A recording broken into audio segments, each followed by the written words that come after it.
Inang Kalikasan, Huling Sigaw ni Jen Rose Lemreras. Tahimik ang mundo, minsan ay puno ng awit. Awit ng hangin, ng ilog, ng mga punong sumasayaw sa liwanag.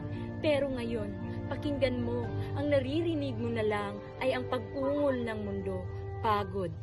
Inang Kalikasan, ang ina nating hindi humihingi ng bayad, nagbibigay ng tahanan, pagkain, pag-asa.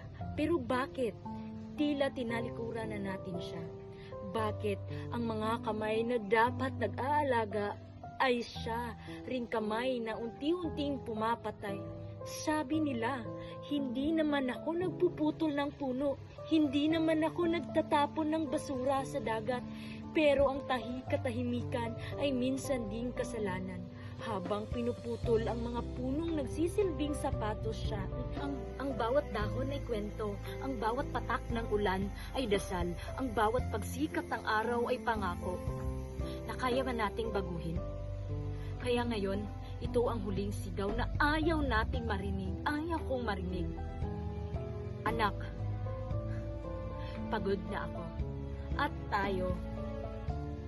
tayong pinakain, pinalaki, pinangalagaan, ano ang isasagot natin? Sasabihin na lang natin na pasensya na Inang Kalikasan. Bukas na lang? O sisimulan nating maging mga kamay na nagliligtas, hindi sumisira?